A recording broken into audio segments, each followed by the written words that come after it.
Big shift in Canada's trade playbook today. Ottawa just cut tariffs on Chinese electric vehicles, in exchange for China slashing tariffs on Canadian canola seeds.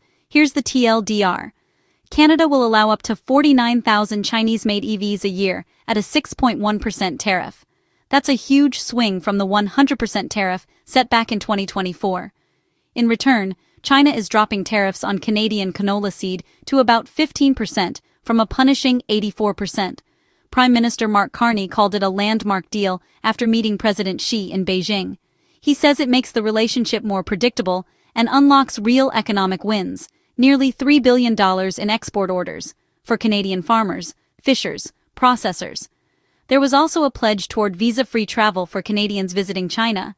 Details still to come. What does this mean on the ground?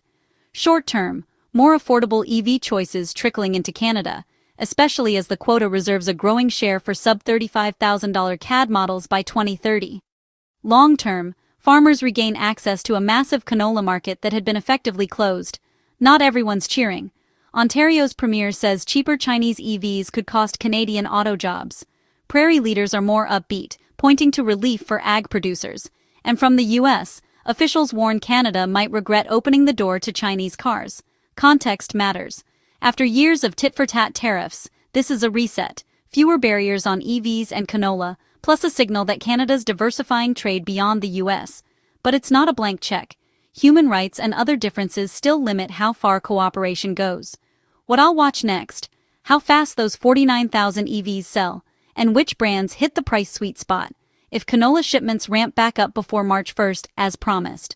Whether visa-free travel actually rolls out and boosts business ties.